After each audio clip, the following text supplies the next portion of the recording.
السلام علیکم ورحمۃ اللہ تعالی وبرکاتہ۔ نحمده ونصلي ونسلم على رسوله الكريم اما بعد فاعوذ باللہ من الشیطان الرجیم بسم اللہ الرحمن الرحیم ان اللہ وملائکته یصلون علی النبی یا ایہا الذین آمنوا صلوا علیہ وسلموا تسلیما اللہم صلی علی سیدنا ومولانا محمد معدن الجود والکرم وآلہ الکرام وابنہ الکریم وبارک وسلم صلاۃ و سلاما علیک یا رسول اللہ صلی اللہ تعالی علیہ وسلم۔ اس سے پہلے نماز میں قراءت کا بیان گزرا کہ نماز میں قراءت کے احکام کیا ہے، اس کے ضروری مسائل کیا ہیں، وہ بیان کیے گئے۔ اب نماز کے باہر قرآن شریف پڑھا جاتا ہے تو نماز کے باہر قرآن شریف پڑھنے کے احکام اور اس کے ضروری مسائل یہاں سے بیان کریں گے۔ سب سے پہلا مسئلہ یہ ہے کہ قرآن مجید دیکھ کر پڑھنا افضل ہے یا زبانی پڑھنا افضل ہے؟ دیکھ کر پڑھنا یا منہ زبانی پڑھنا، جس کو کہتے ہیں منہ پہ پڑھنا ہم کہتے ہیں، تو زبانی پڑھنا افضل ہے یا دیکھ کر پڑھنا افضل ہے؟ تو جواب یہ ہے کہ قرآن مجید کو دیکھ کر پڑھنا زبانی پڑھنے سے افضل ہے، کہ یہ پڑھنا بھی ہے اور دیکھنا بھی ہے اور ہاتھ سے اس کا چھونا بھی ہے، اور یہ سب کام عبادت ہے۔ کہ قرآن مجید کو پڑھنا بھی ثواب ہے، قرآن مجید کو دیکھنا بھی ثواب ہے، اور قرآن مجید کو چھونا بھی ثواب ہے۔ تو دیکھ کر پڑھیں گے تو یہ تینوں چیزیں پائی جائیں گی، پڑھنا بھی پایا جائے گا، دیکھنا بھی پایا جائے گا اور چھونا بھی پایا جائے گا، اور ان سب چیزوں کا ثواب ملے گا۔ جبکہ زبانی اگر کوئی شخص پڑھتا ہے تو صرف پڑھ رہا ہوگا، اس صورت میں اس کے سامنے قرآن شریف یعنی مصحف موجود نہیں ہوگا، تو دیکھنے کا ثواب نہیں ملے گا، اسی طریقے سے چھونے کا ثواب نہیں ملے گا۔ اسی وجہ سے فرمایا گیا کہ قرآن شریف کو دیکھ کر پڑھنا زبانی پڑھنے سے افضل ہے۔ تلاوت کے کچھ آداب بیان کر۔ اب اچھا، زبانی پڑھنے سے دیکھ کر پڑھنا افضل ہے تو اس کا مطلب یہ نہیں ہے کہ آدمی یاد کرنا ہی چھوڑ دے، کوئی حافظ بننا ہی چھوڑ دے۔ حافظ بننے کی الگ فضیلت ہے، اس کا ایک الگ مقام ہے حافظ کا، وہ تو شفاعت بھی کرے گا دوسروں کی، وہ الگ حیثیت ہے۔ یہاں پڑھنے کی بات ہو رہی ہے کہ یہ پڑھنا دیکھ کر پڑھنا افضل ہے یا پھر زبانی پڑھنا افضل ہے۔ تلاوت کے کچھ آداب بیان کریں، اس کا طریقہ کیا ہو، تلاوت کے آداب کیا ہو، کس طریقے سے پڑھا جائے۔ تو جواب ہے کہ مستحب یہ ہے کہ باوضو قبلہ روح، قبلے کی جانب رخ کر کے، منہ کر کے، اچھے کپڑے پہن کر یعنی پاک کپڑے پہن کر، ٹھیک ہے، تلاوت کرے۔ اچھے کپڑے میں پھر صاف ستھرے کپڑے بھی ہے، پاک کپڑے ہیں لیکن میلے کچیلے ہیں تو یہ بھی نہ ہو، صاف ستھرے کپڑے ہو۔ اب بعض لوگوں کو دیکھا جاتا ہے کہ وہ گنجی اور لنگی میں قرآن شریف پڑھنا شروع کر دیتے ہیں، تو یہ بھی مناسب نہیں ہے، قرآن مجید کے آداب کے خلاف ہے۔ اچھے کپڑے یعنی جو مہذب کپڑے ہوتے ہیں، جو عام طور پر ہم پہن کر باہر جا سکتے ہیں، لوگوں کے سامنے جا سکتے ہیں، تو ایسے کپڑے ہوں، ادب والے کپڑے ہوں، وہ پہن کر تلاوت کریں۔ اور شروع تلاوت میں اعوذ پڑھنا مستحب ہے۔ جب تلاوت شروع کر رہے ہیں، چاہے کہیں سے بھی شروع کر رہے ہوں، تو وہاں اعوذ باللہ من الشیطان الرجیم پڑھنا مستحب ہے، بہتر ہے، ثواب ہے۔ اور ابتدائی صورت میں بسم اللہ پڑھنا سنت ہے ورنہ مستحب۔ ابتدائی صورت میں یعنی جہاں سے صورت شروع ہو رہی ہے، کوئی بھی صورت، وہاں بسم اللہ پڑھنا سنت ہے، اور اگر صورت کے درمیان سے ہم پڑھ رہے ہیں تو وہاں بسم اللہ پڑھنا مستحب ہے، یعنی وہاں بھی پڑھ تو سکتے ہیں۔ کیا مطلب ہوا کہ اگر ہم قراءت بھی شروع کر رہے ہیں، تلاوت بھی ہماری وہیں سے شروع ہو رہی ہے اور سورت بھی وہیں سے شروع ہو رہی ہے، مثال کے طور پر سورہ بقرہ ہم نے پڑھی، الف لام میم سے شروع ہوتی ہے، تو یہاں سے ہم نے تلاوت کرنا شروع کیا تو یہاں سے تلاوت تو شروع ہو ہی رہی ہے، ساتھ ہی ساتھ سورت بھی شروع ہو رہی ہے، تو اب دونوں چیزیں پڑھی جائیں گی، اعوذ باللہ بھی پڑھی جائے گی اور بسم اللہ بھی یہاں ہم کو پڑھنا ہے۔ سورت کے شروع میں بسم اللہ پڑھنا مستحب۔ اور جو آیت پڑھنا چاہتا ہے اگر اس کی ابتدا میں ضمیر مولا تعالیٰ کی طرف راجع ہے، اگر اس کی ابتدا میں ضمیر مولا تعالیٰ کی طرف راجع ہے، جیسے هو اللہ الذی لا الہ الا ہو، تو اس صورت میں اعوذ کے بعد بسم اللہ پڑھنے کا استحباب مؤکد ہے۔ کیا مطلب ہوا؟ یعنی جس آیت سے ہم شروعات کر رہے ہیں اس آیت میں اللہ تبارک و تعالیٰ کا کوئی نام ہے جہاں سے ہم شروع کر رہے ہیں۔ یا کوئی ضمیر ہے جو اللہ تبارک و تعالیٰ کی طرف لوٹ رہی ہے۔ یہ ضمیر کا کیا مطلب ہوتا ہے؟ یہ گرامر کی بات ہے، یہ عربی گرامر کی، اس کو میں آسانی کے ساتھ آپ لوگوں کو سمجھاؤں تو دیکھیں آپ، کبھی کبھی ایسا ہوتا ہے کہ نام ذکر کیا جاتا ہے کسی کا نام لیا جاتا ہے، پھر جب اسی گفتگو کے اندر اس کا تذکرہ دوبارہ کرنا مقصود ہوتا ہے تو ہر بار اس کا نام نہیں لیا جاتا، اب نام کی جگہ پہ دوسرے الفاظ استعمال کیے جاتے ہیں، وہ اس وغیرہ کے الفاظ استعمال کیے جاتے ہیں۔ جیسے مثال کے طور پر ہم کہیں گے زید آیا، اس نے کھایا، اس نے پیا، وہ سو گیا، تو پہلی مرتبہ زید کا نام لیا گیا، لیکن بعد کے جو جملے ہیں اس میں زید کا نام ہر جگہ پہ نہیں لیا، زید آیا، زید نے کھایا، زید نے پیا، زید سو گیا، ایسا نہیں کہتے ہم، تو کیا کہتے ہیں؟ پھر وہ اس کی جگہ دوسرے الفاظ استعمال کرتے ہیں، زید آیا، اس نے کھایا، اس نے پیا، وہ سو گیا، تو زید کی جگہ پر جو یہ اس نے اور وہ کا جو لفظ آیا ہے اسی کو کہتے ہیں ضمیر۔ تو وہ ضمیر جو اللہ تبارک و تعالیٰ کی طرف راجع ہو، جس سے اللہ تبارک و تعالیٰ کی ذات مراد ہو، اگر آیت کے شروع میں اگر ایسی کوئی ضمیر آ جاتی ہے، جیسے یہاں پر آیت مثال کے طور پر ذکر کی کہ هو اللہ الذی لا الہ الا ہو، وہی ہے جس کے علاوہ کوئی عبادت کے لائق نہیں، تو یہاں وہی ہے سے کون مراد ہے؟ اللہ تبارک و تعالیٰ۔ تو ایسی کوئی ضمیر آ جائے یا اللہ تبارک و تعالیٰ کا نام پاک ہی آ جائے یا اس کا کوئی صفتی نام آ جائے تو اس صورت میں اعوذ کے بعد بسم اللہ پڑھنے کا استحباب مؤکد ہے، یعنی زیادہ بہتر ہے کہ اس کو وہاں پر بسم اللہ پڑھا جائے۔ درمیان میں کوئی دنیاوی کام کرے تو اعوذ باللہ بسم اللہ پھر سے پڑھ لے۔ کیا مطلب ہوا کہ تلاوت کر رہے تھے، قرآن پاک کو پڑھ رہے تھے اور درمیان میں کوئی دنیاوی کام کرنے لگ گئے، دوسرا کوئی کام، جیسے اٹھ کر کہیں چلے گئے، کوئی دوسرا کام کرنے کے لیے چلے گئے، یا گفتگو بات چیت کرنے لگے، کوئی دنیاوی کام کو لیتے ہوئے بات چیت کرنے لگ گئے، یا مثال کے طور پر پانی پی لیا، تو یہ سب دنیاوی کام ہوتے ہیں۔ تو اب اگر اس کے بعد پھر سے ہم تلاوت شروع کر رہے ہیں، جہاں سے چھوڑا تھا وہیں سے پڑھیں، تو بہتر کیا ہے کہ اعوذ باللہ اور بسم اللہ پھر سے پڑھ لیں، کیونکہ دنیاوی کام ہونے کی وجہ سے بیچ میں ایک وہ وقفہ ہو گیا، بیچ میں ایک فصل ہو گیا، وہ بھی اجنبی کے ذریعے سے، تو اس وجہ سے وہاں پہ پھر سے بسم اللہ اور اعوذ باللہ پڑھیں۔ اور دینی کام کیا، یعنی تلاوت کرتے ہوئے درمیان میں کوئی دینی کام کیا، مثلا سلام یا اذان کا جواب دیا، کسی نے سلام کر لیا تو سلام کا جواب دیا، یا اذان ہونے لگ گئی تلاوت کے درمیان تو اذان کا جواب دیا، یا سبحان اللہ اور کلمہ طیبہ وغیرہ اذکار پڑھے تو اعوذ باللہ پھر سے پڑھنا اس کے ذمے نہیں، یعنی اب دوبارہ اعوذ باللہ اور بسم اللہ پڑھنے کی حاجت نہیں، جہاں سے چھوڑا ہے وہاں سے وہ شروع کرتے۔ اب ایک ضروری مسئلہ ہے کہ کیا سورہ توبہ سے پہلے بھی اعوذ باللہ اور بسم اللہ پڑھنا ہے؟ سورہ توبہ یہ 10ویں پارے کے اندر ہے، جس کی شروعات ہوتی ہے براءۃ من اللہ، اور یہ کفار و مشرکین پر اللہ تبارک و تعالیٰ کے غضب کے طور پر یہ صورت نازل ہوئی، جس میں کفار و مشرکین کے عذاب کو ذکر کیا گیا ہے، اور اس کے بارے میں اسی وجہ سے کہا جاتا ہے کہ اس کی شروع کی جو آیتیں ہیں وہ آیات غضب ہیں، جس میں اللہ تبارک و تعالیٰ کے غضب کا، اس کے عذاب کا ذکر ہے کہ کفار و مشرکین کے لیے کیسا عذاب، اور بسم اللہ الرحمن الرحیم آیت رحمت ہے کہ اللہ تعالیٰ کی رحمت کا ذکر ہے، اس کی مہربانی کا ذکر ہے، اللہ تبارک و تعالیٰ رحمان و رحیم ہے، اس کا ذکر ہے بسم اللہ کے اندر۔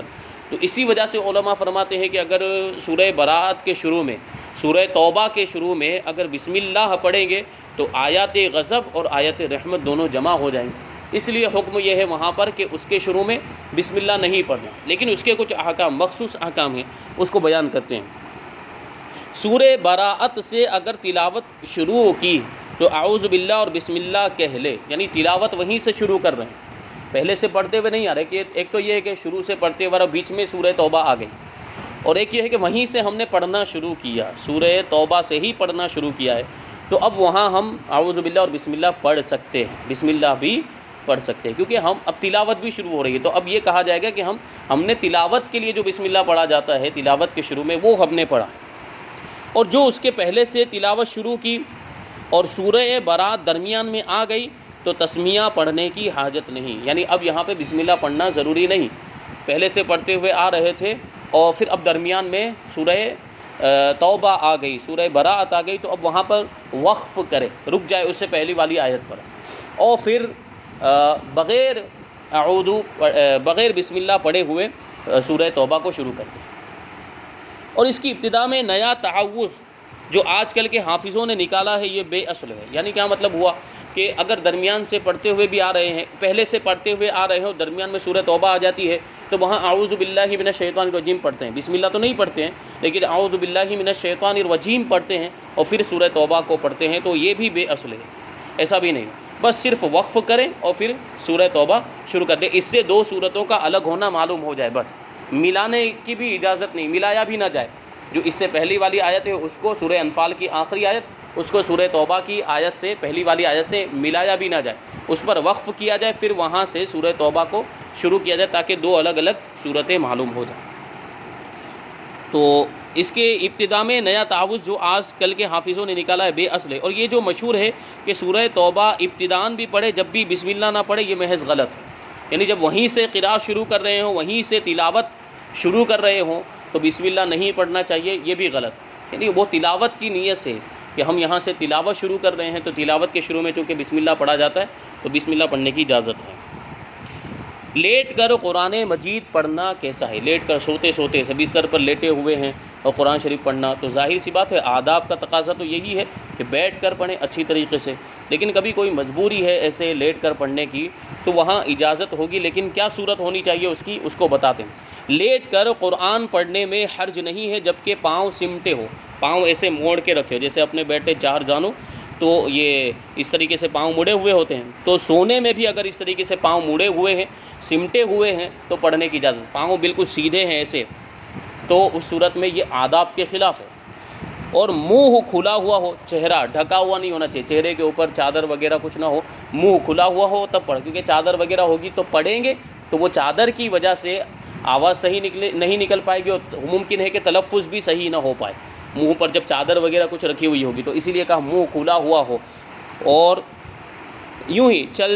چلنے اور کام کرنے کی حالت میں بھی تلاوت جائز ہے جبکہ دل نہ بٹے۔ دل نہ بٹے کا مطلب کیا ہے؟ دھیان ادھر سے ادھر نہ جائے، تلاوت پر رہے، جو ہم پڑھ رہے ہیں اس پر ہمارا دل جمع ہوا رہے، دھیان ادھر ہی رہے۔ اب دوسرا کام کرنے کی وجہ سے یا چلتے چلتے پڑھنے میں اگر دھیان ہمارا ادھر سے ادھر جا رہا ہے، تلاوت پر توجہ نہیں رہ رہی ہے اور دل بٹ رہا ہے تو یہ مکروہ ہے۔ اس کو کیا فرمایا؟ کیونکہ اب یہ قرآن شریف کے آداب کے خلاف ہو جائے گا۔ تو لیٹ کر بھی عام حالات میں نہیں پڑھنا چاہیے، بیٹھ کر ادب کے ساتھ پڑھنا چاہیے۔ اگر لیٹ کر پڑھنے کی کہیں ضرورت پیش آ گئی، کوئی مجبوری ہے یا کچھ وظائف ایسے ہوتے ہیں ان میں قرآن کی آیتیں بھی ہوتی، کچھ وظیفے بھی ہوتے ہیں جن میں قرآن کی آیتیں یا کچھ صورتیں بھی ہوتی ہیں جو کہا جاتا ہے کہ سونے سے پہلے بستر پر لیٹ کر پڑھی جائے، تو اس وقت اس طریقے سے پڑھا جائے، پیر کو سمیٹ کر لیٹے ہوئے ہوں تو اس طریقے سے جو صورتیں پڑھنی ہے یا کچھ وظائف جو ہیں جن میں آیتیں ہیں ان کو پڑھنا ہے تو اس طریقے سے لیٹے ہوئے وہ پڑھ سکتے ہیں۔ اب آگے فرماتے ہیں کہ کس جگہ قرآن پڑھنا منع ہے؟ غسل خانہ اور مواضع نجاست میں قرآن مجید پڑھنا ناجائز ہے۔ غسل خانے میں، جہاں غسل کے باتھ روم کہہ لیجئے، وہاں قرآن پڑھنا جائز نہیں۔ اسی طریقے سے جہاں نجاست ہوتی ہے، جہاں گندگی ہوتی ہے، وہاں ہرگز قرآن شریف پڑھنا جائز نہیں ہوگا، کیونکہ قرآن مقدس کتاب ہے، اللہ تبارک و تعالیٰ کا کلام ہے، پاکیزہ کلام ہے، تو وہ اس کا گندگی سے کوئی لینا دینا نہیں۔ تو ایسی جگہ پر جہاں نجاست ہے جیسے لیٹرین، بیت الخلاء، اس کے قریب میں بھی جو ہے کہ قرآن مجید نہیں پڑھنا چاہیے۔ جب قرآن مجید کی تلاوت ہو رہی ہو تو حاضرین کو، یعنی جو لوگ وہاں موجود ہیں، جو قرآن مجید کی تلاوت سننے کے لیے حاضر آئے ہیں، تو ان کے لیے کیا حکم ہے، وہ کیا کریں؟ جب بلند آواز سے قرآن پڑھا جائے تو تمام حاضرین پر سننا فرض ہے۔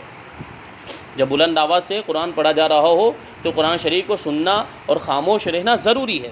جبکہ وہ مجمع بغرض سننے کے لیے حاضر ہوا، سننے کے لیے ہی وہاں لوگ موجود ہیں۔ کہ ابھی جیسے کہ ہم نماز سے فارغ ہوئے اور نماز کے بعد ابھی قرآن پاک کی تلاوت، جیسے بعض اوقات ایسا ہوتا ہے کہ حافظ صاحب سورہ یاسین شریف کی تلاوت کرتے ہیں، باقی لوگ سنتے ہیں، تو وہاں مقصد ہی یہ ہوتا ہے کہ حافظ صاحب پڑھیں گے، باقی لوگ سنیں گے، تو اب سب لوگوں پر سننا واجب ہے۔ اب اس میں کوئی گفتگو کر رہا ہے، بیچ میں کوئی بات چیت کر رہا ہے تو وہ گنہگار ہو،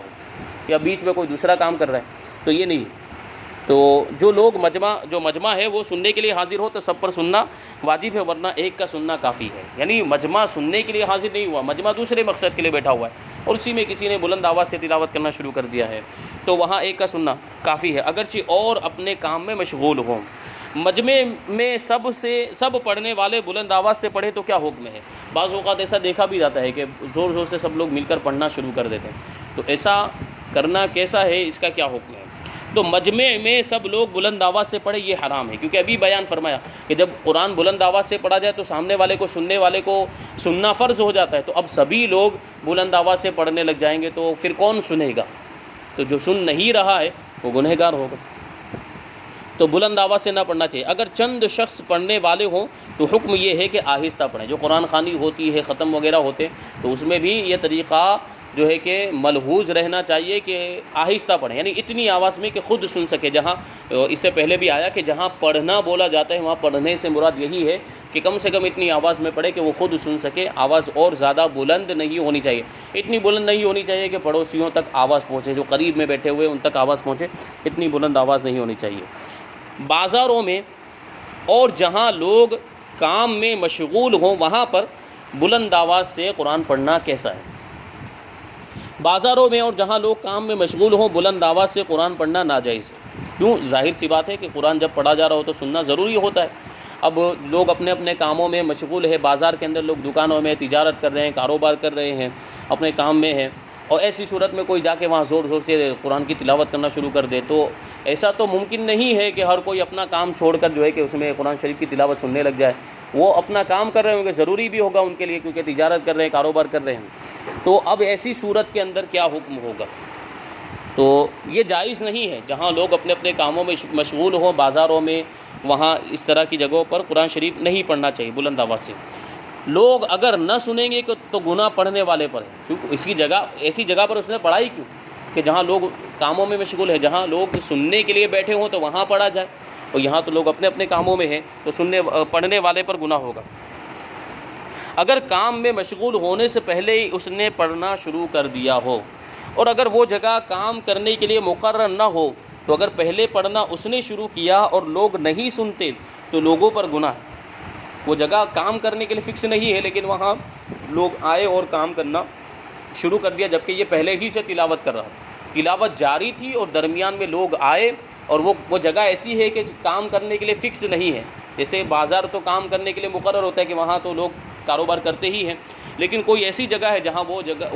جو جگہ ہے وہ کام کرنے کے لیے مقرر نہیں۔ اب یہاں پر کسی نے تلاوت شروع کر دی اور وہ لوگ آئے اور وہ اپنے کام میں لگ گئے، تلاوت نہیں سن رہے ہیں، تو ان لوگوں پر بھی گناہ ہوگا، سننے والوں پر بھی گناہ ہوگا۔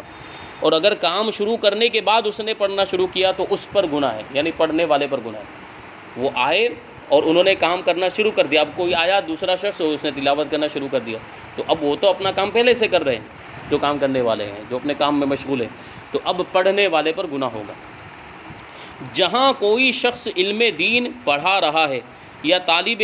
علم دین کی تکرار کرتے ہیں یا مطالعات دیکھتے ہوں، یعنی کتابیں پڑھ رہے ہوں، کتابوں کا مطالعہ کر رہے ہوں، وہاں بھی بلند آواز سے قرآن پڑھنا منع ہے۔ ظاہر سی بات ان کو ڈسٹرب ہوگا، اور وہ ایک ضروری کام کر رہے ہیں تو ان کو سننے پر مجبور کرنا ہو گیا گویا کہ ان کے سامنے۔ اب جیسے کہ ہم یہاں پر مسئلے مسائل سیکھ رہے ہیں، سکھا رہے ہیں، علم دین حاصل کر رہے ہیں، اور یہاں کوئی ادھر بیٹھ کر بلند آواز سے قرآن شریف کی تلاوت کرنا شروع کرتے تو یہ درست نہیں ہے، ٹھیک ہے۔ یا طالب علم ہے جو علم حاصل کرنے کے لیے آئے، آپس میں اپنا سبق یاد کر رہے ہیں، یا کوئی ایسی کتاب ہے جس کو ہمیں آپس میں بیٹھ کر دہرانا پڑتا ہے، اس کی تکرار کرنی پڑتی ہے، ایک دوسرے سے بحث و مباحثہ بھی کرتے ہیں، سمجھاتے ہیں، سمجھتے ہیں، تو وہ ہو رہا ہے، یا کتابوں کا مطالعہ کر رہے ہیں، اور ان ساری صورتوں میں کسی نے آ کر بلند آواز سے قرآن پڑھنا شروع کر دیا تو یہ بھی منع ہے، اس کی اجازت نہیں ہے۔